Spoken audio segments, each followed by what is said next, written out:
Hi, welcome to TECsperts, where Tech TV and the East Carolinian's finest meet and preview ECU sports. Right here we have Brian Woodkovich, the sports editor for the East Carolinian. And also right here on the right we have my good friend, my good man, Tyler Kelbaugh. How's it going, Kai? And right here we have Jesse Deal, the football editor for the East Carolinian. Right here we have Adam Decker, the other beat writer for the East Carolinian. Pouring tea live from the gutter. It is here, TECsperts right here today. All right, so we have a great show today coming up. Navy game did not go well. For as far as predictions go, my man Brian Woodkovich right here takes the win. He will now take his second point in the standings. Yes, sir. And now right over here, my man Jesse Deal gets on the board with his first point with the impact player. So now the score is 2 for Adam, 1 for Jesse, 1 for Tyler, 2 for Brian Woodkovich. About time the editors got going. Yeah, When are you getting your point, Kev? you want beef, I see. I think this is Kai's week. Yeah, this is my week. I'm about to hit the Hail Mary. I'm about to hit the band on the field. Everything. All right. So last week, Navy blasted ECU 45-21, and just seemed the team couldn't handle that triple option. So what was some of the things that went wrong for ECU? Well, really, everything went wrong. They couldn't stop the run. Navy in the first half, they scored a touchdown every single drive. They were 4 for 4. ECU's offense couldn't get it going. They moved the ball, they just couldn't convert in critical situations. Their first drive of the game, they got stopped on a drop pass. I think it was on 3rd and 8, a drop pass that would have pushed them over for a first down. They failed to get it on 4th down. Navy got off to a 28-7 lead, and really it was over from there. With that running offense, you're not going to come back.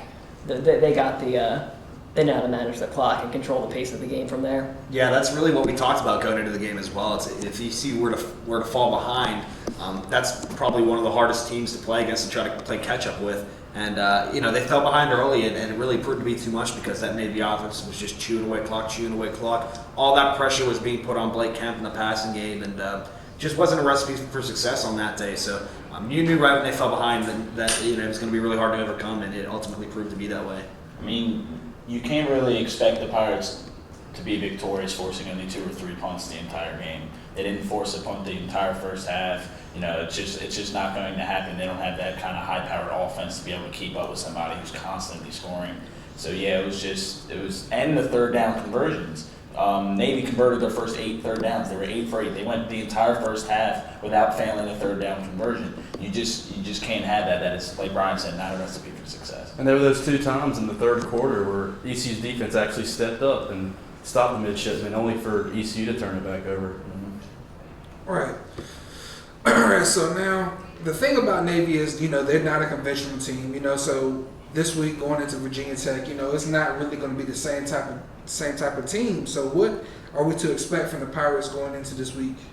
Well, I can definitely say that the Pirates will probably hold Virginia Tech to less yards rushing. They let up 415 rushing yards to Navy. On the season, they're allowing 215 yards per game, but that's still a pretty big number. So I would definitely look for the Pirates to try to stop the run game because that's what they really got hurt with last week. And especially because Virginia Tech's on a backup quarterback. So.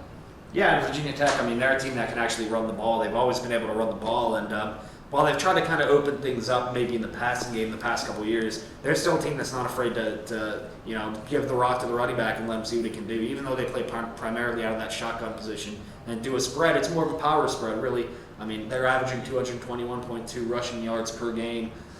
It's going to be really quite a matchup because everybody thought that ECU's front seven was going to be the recipe for success, the key component of that defense, and quite frankly, they just haven't looked good this year at all, even against Towson. So this is really going to be another stiff test for them. But they're at home. The weather could be bad, and it could really make it a running game.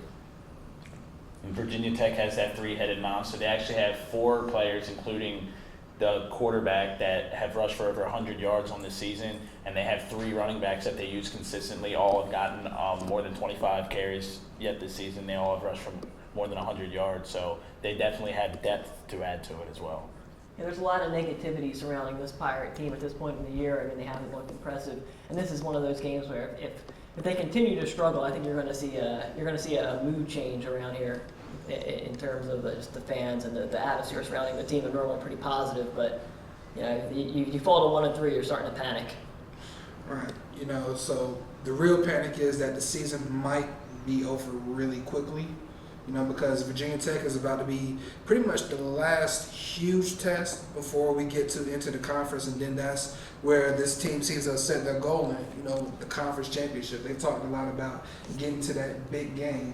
So, what do you think is the outlook going into with Virginia Tech? They run a 4-2-5 as well, just like Florida. So, what is the outlook for the offense going into this game?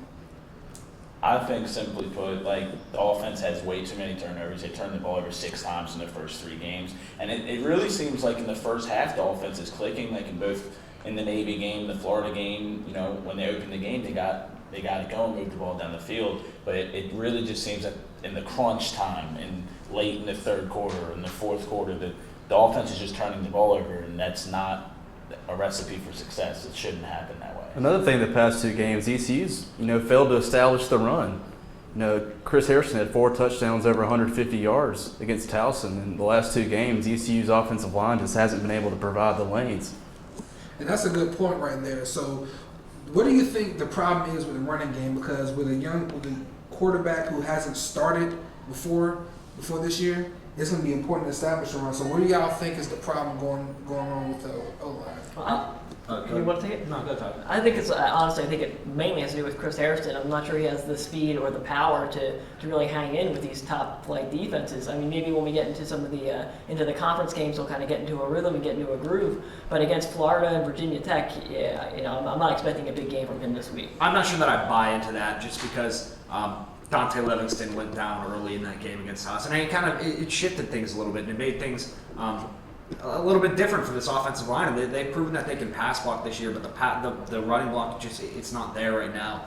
I'd be hard pressed to put this all on Chris Harrison. I think that's not the right way to go about it. Because think about it. I mean, what running back has had success outside of that Towson game?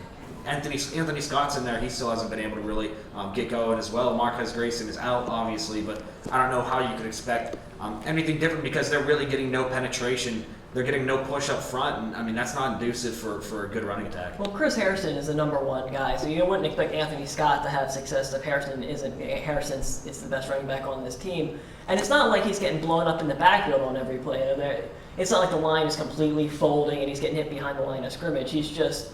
I can't blame it entirely on Harrison. I agree, but I don't think that the offensive line is doing as bad of a job as people are saying. I feel like he's still getting in the line of scrimmage. He just can't break through the holes that they're open. Well, another factor to that is that, maybe what we've seen from ECU in the past, you've had Breon Allen, you had Vintavious Cooper, short, quick, speedy guys. Maybe Chris Harrison is lacking in that a little bit. He's not, and every single run is coming out of the shotgun. It's a draw play, a sweep play, something like that. Maybe Harrison is more of a downhill type runner than we previously thought, and maybe, the formation and everything just isn't working in his favor. That is all possible, but at the same time against Towson, he broke off a big 45-yarder in the sweep. But also, is it that Blake Kemp is not getting going early? Because I know there have been some rumblings that it's about time for James Summers to get in there. I mean, I don't think you can blame Blake Kemp for the running game. I think has 1 rush on the year, and that was in the Navy game. But I just think the offense. You think Summers as a dual threat quarterback? I mean, that would definitely open things up for Harrison, but I just think as a whole right now the offense isn't clicking. They look really inconsistent. They have drives, they have quarters when you think, oh my God, they're back, and then they have drives and you're like, that was ugly. So they really just need to get everything going and stay consistent. Well, Coach Ruff said that James Summers is going to get significant playing time this week. It's really the first time all year he'll get significant playing time. He played 2 drives against Florida, and the offense didn't move at all. But now he's a little bit more familiar with what the expectations are. He knows the offense better, and he is expected to open up. That's the reason he's coming in, is to open up the running game. So we'll see if that happens or not. I mean, he's a better runner than Blake Kemp is, and I think Coach Ruff expects that the defense having to focus on him will take some pressure off those backs. Personally, I think that James Summers' hype needs to die down a little bit. I think it's just a little bit too high right now. People are thinking that James Summers is just going to come in and the offense is boom, boom, boom, going to be really good because they're going to run this read option. They're going to run all these sweeps and these QB plays. But that's not what ECU does, and that's not what they're going to do. They're not going to switch up their whole game plan around a person in the middle of the season. That's not how it works. James Summers, he can maybe he maybe has a better arm, a little more active of an arm than Blake Kemp, and he's a little bit more mobile, but you can't expect him to just come in on an offense that he really hasn't had time to really grasp or get comfortable with and just step up and take over the reins. Because, yeah, while the offense has been struggling, Blake Kemp hasn't really been struggling. He's had a couple turnover problems, but overall, I mean, this is a guy that he led them almost to a pretty crazy comeback against Florida. And at Navy, he was really the only guy that was producing on offense out of Isaiah Jones. So I don't know how you can sit here and say, blame Blake Kemp and put James Summers in. This is just the very typical armchair coach kind of stuff. Everybody always wants to point the blame at the quarterback. And right now, I personally think it's very unwarranted. I've been a supporter of Blake Kemp thus far this year. I think he's played fairly well, but I think you know what you're going to get from him. If you're a defensive coordinator, you know he's going to throw it over the middle and he's going to throw screen passes. He hasn't proven he can throw consistently to the outside, and he had that one really nice touchdown to Devon Grayson against Florida. But outside of that, yeah, he's missed a couple deep balls, and I think that the coaching staff expects Summers not to be a superior quarterback, maybe not a superior thrower, but they definitely think he's a better athlete. He was brought in to be a wide receiver. So he's definitely got Kemp one-upped in terms of just athletic ability. Yeah, but what does that tell you that they brought him in to be a receiver? I mean, that should tell you something, right? They didn't think he was good enough to play quarterback or to at least compete with Kurt Benkert. What does that tell you? Blake Kemp right now was slotted above. He was the second string quarterback. They didn't even think James Summers could be the second string. Is that what that tells me? I don't know. All I know is they didn't bring him in to be a quarterback, so to me, that's a red flag right off the bat. I'm with you 100% on that. I'm not saying that James Summers is the answer, but to your point, the fact that they're considering playing him over Blake Kemp, what does that tell you about Blake Kemp? They're considering playing a guy who they brought in as a wide receiver to be the quarterback. I mean, he played quarterback in high school, but to me, that speaks volumes about their confidence in Kemp. Yeah, I guess so. I definitely think there's a point to be made about that. But personally, I think that everybody thinks that James Summers is going to be this guy that's just going to come in and move the ball because no one knows what we have with James Summers. No one knows what there is, and everybody just has this idea of him. Other than actually knowing what he is and being able to watch him on tape, everybody just thinks they know what he's going to do. But fact of the matter is, you can't control how a guy is going to flip a switch in a big environment. And frankly, if I'm going down on a final drive, Blake Kemp has shown that he can lead the team down the field and he's can play through adversity. All right, so now we're about to head down to the nitty-gritty, back down to the gutter. We're going to go with impact players for this week. Who are you going with, Brian? I'm going to go against the grain here. I'm going Chris Harrison. Chris Harrison is my impact player, and I'll tell you why. He had his best game last season against Temple in the pouring rain, in a sloppy game. What's the forecast like for this Saturday? It's supposed to be rainy. It's supposed to be sloppy. Chris Harrison, he held onto the ball. He had one of his best games, over 150 yards rushing, and he kept them in that game against Temple. And I'm expecting that if this weather is poor, they might be looking at Chris Harrison to do some big things. And you know what? I think this might be his game. Good old mutter. That's what you need from your running back. Tyler? Yeah, I'm gonna stick with the theme of me and Brian disagreeing here. I'm gonna take James Summers as my impact player. If ECU is gonna have a chance of winning this game, this guy's gonna have to be able to play. He's gonna have to prove it. So yeah, I gotta take Summers. Yeah, we're hoping we can get a little bit of Vince Young from James Summers. All right, so Jesse Deal, what can I get from you for your impact player? I'm going to take Trayvon Brown. He's back. He hasn't got to play this season. And people are forgetting how good this kid looked last year as a true freshman. I mean, he looked like he could be the player that Cam Worthy was, the outside threat. And to have Kemp have another weapon like that is huge. All right. Adam? I'm going to go with outside receiver Jimmy Williams. With Kendall Fuller, very highly praised, probably going to be an NFL draft pick like his older brothers. And with Virginia Tech's strength being the defense, the offense is really going to have to step up and move the ball so they don't get Virginia Tech's offense short field position. And Jimmy Williams last year, he had 77 yards, beat out Justin Hardy in the yardage. He only trailed Cam Worthy. So I definitely think Jimmy Williams is something to look for. All right, now we're going to go down to the predictions. This is where it's going to get a little bit muddy. I feel like we have a little bit of a dissension going on around here. So Adam, what can I get for you? Well, with neither offense being extremely high-powered and putting up, massive numbers, I'm going to say that ECU will lose to Virginia Tech 21-17. Rainy, sloppy type game. A lot of turnovers. I just don't think it'll be high scoring. Jesse, what can we get from you?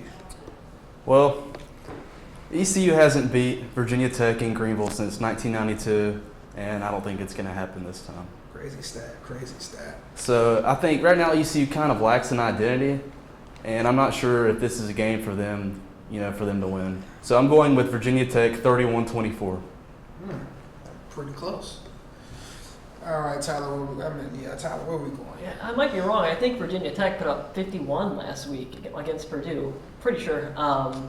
I'm thinking Virginia Tech in a game that's not that close. I think the weather plays a factor. Maybe they don't score nearly as much. But I'm going 28-16 Virginia Tech. All right, Brian. Adam Decker, I like where your head's at with the score. However, I'm going 21-17 ECU. Oh, yeah. And the reason I say that is because I think that this is going to be ECU's week to bounce back. I think the defense has a chip on its shoulder. We know how much they love playing in Dowdy-Ficklen Stadium. And you know what? The past 2 times that these teams have played, it's been a close ball game. And I think that if the weather is sloppy, I think it plays in ECU's hands because I think they want to get that run game going. And defensive coordinator Rick Smith talked about it in practice today. He said, if it's rainy, it's going to take away that vertical threat, and that's what Virginia Tech really loves is pounding the ball against you and then hitting you over the top.